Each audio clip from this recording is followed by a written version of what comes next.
Hi everyone, John Marshall, the DrillMaster. I have a really nice treat today.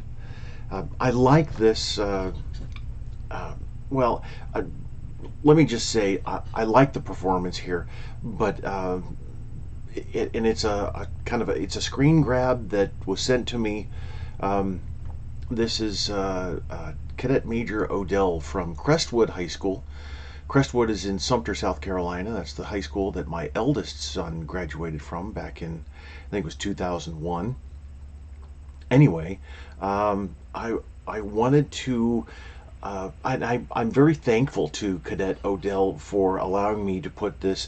A lot of times, I will do all kinds of critiques. You'll never see them.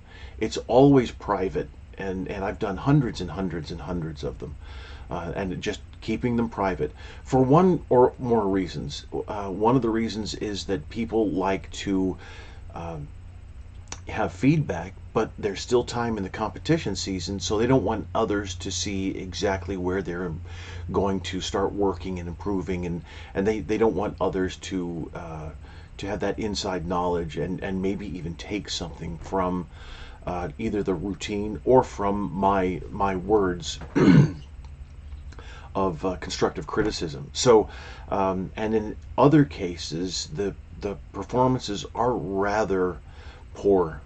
And I don't know really a better word to describe them. The performances just aren't up to snuff. So anyway, I have this here. You're going to see a lighter rifle, and I know I've got it on my main screen here that I control. Then I've got it on what you're seeing right now, and I know it's a little bit grainy. I tried to enlarge it just enough so where you could it's where it wouldn't completely pixelate, and then you wouldn't be able to see really what's going on. So but anyway, back to the lighter rifle. There are so many. There's just a handful, but they're a vocal handful whenever something like this happens. The lighter rifle, when it's used for exhibition drill, some people get bent out of shape about it, and it, the you have to use a lighter rifle for what its purpose is intended for. That's being light and being able to whip that sucker around and do some different things that you can't do with the heavier replica rifle. Now this is a replica, but you can tell it's much lighter. And this is also for those of you who denigrate marching band color guards, and they're not using real rifles. Well, it's all how you use your piece of equipment. And if you're going to treat this lighter rifle, maybe it weighs 4 pounds, maybe less.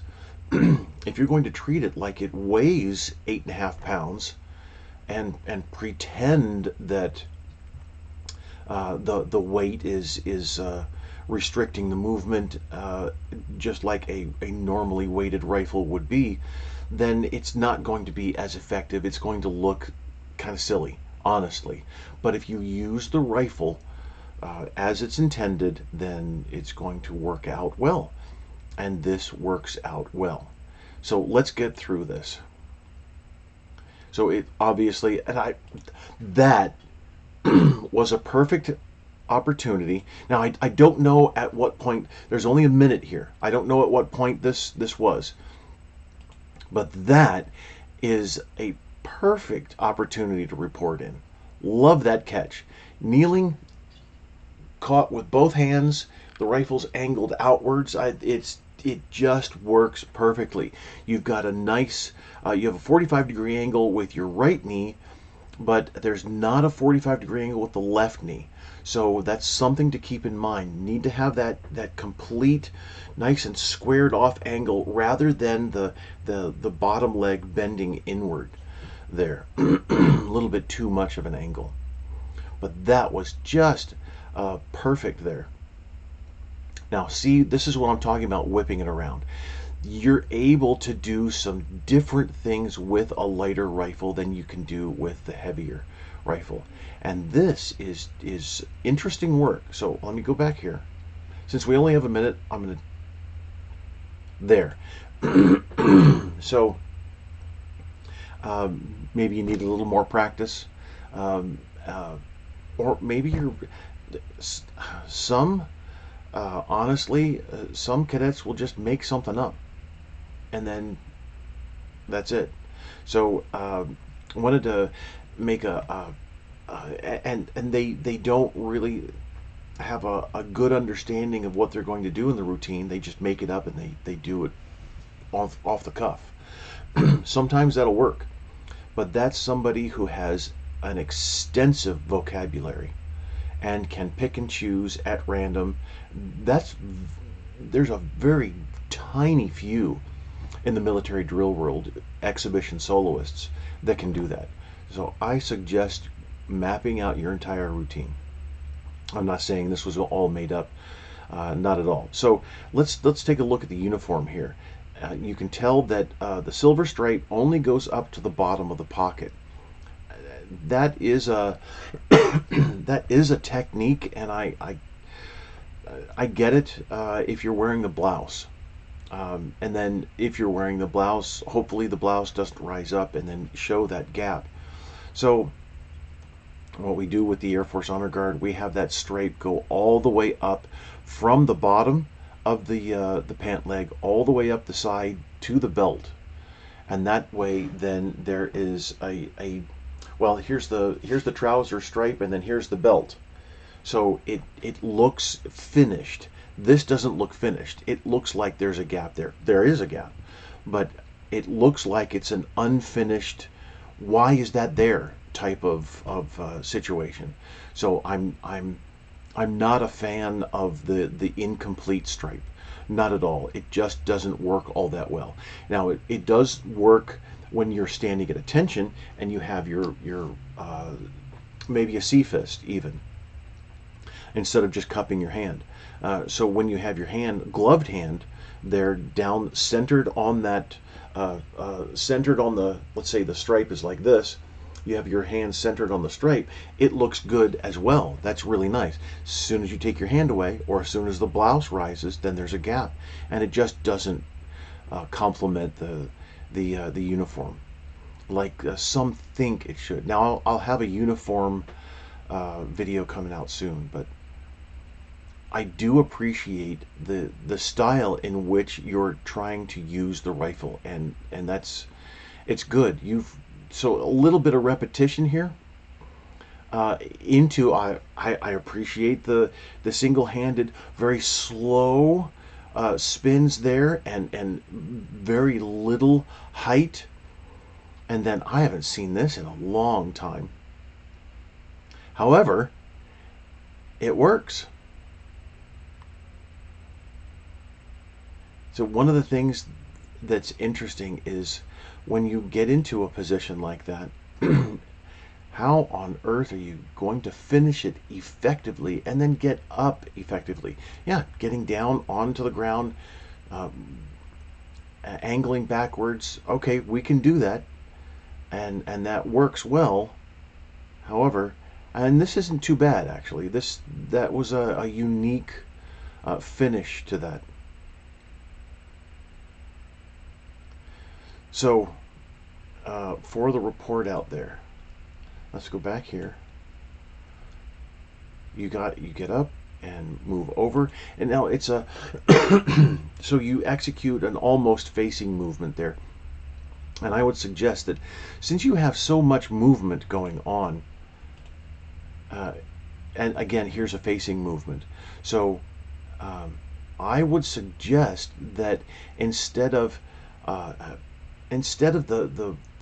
the low level, remember I've talked about equipment, body, footwork, and so equipment, you have a fairly good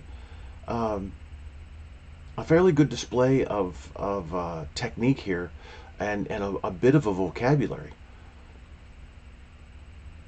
But your footwork is rather low, but your body work isn't low. And obviously, you've incorporated your body quite a bit here, and that's a good thing. That really is.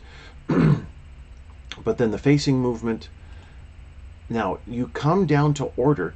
Now see how, let me get my rifle here. So we have the butt of the rifle. This is the whole butt of the rifle. This is the toe of the butt. This is the heel of the butt.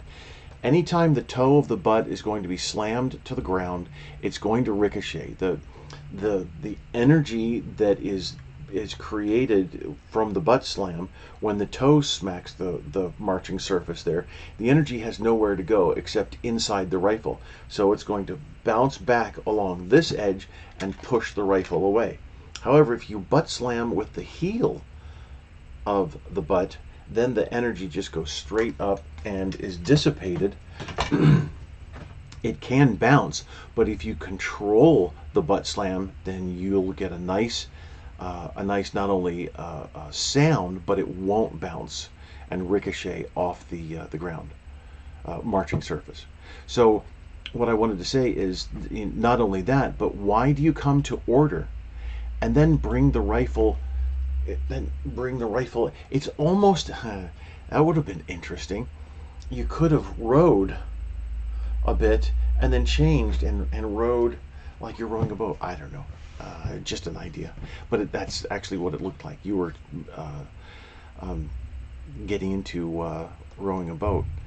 So but the rifle is here. Picking it back up and placing it over here is it's fine, but there's a better way to do it, I think. Maybe having the rifle come down, placing it up against your knee, and then taking the barrel end of the rifle and pushing it up straight, having to come back. I don't know. Ideas that just kind of pop into my head. I'd have to then work this out in order to give you an accurate suggestion here as to what to do instead. But there are other ways, more effective ways to manipulate the rifle there, and I don't think that was exactly the best. However, you have some interesting rifle movements here. I wouldn't use right shoulder as your like that's twice now.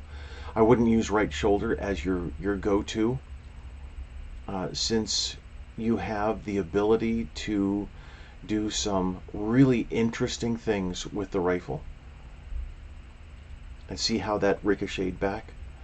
You were bringing the rifle, as you brought the rifle down here, you brought it down in an arc and brought the rifle, you brought your hand forward and then back. So instead of bringing it straight down for that butt slam. So anyway, thank you so much, Cadet Odell. I really appreciate you allowing me to put this into the public and letting others learn, and also not only about what I'm saying about your performance, but also about lighter rifles. The lightness of the rifle, again, it doesn't matter as long as you use the weight as it should be used. And this is exactly what you're supposed to do with a lighter rifle. So, anyway, well, thank you everyone for watching. I appreciate it. If you would like and share, subscribe, and all that neat stuff, I would appreciate it. Thanks.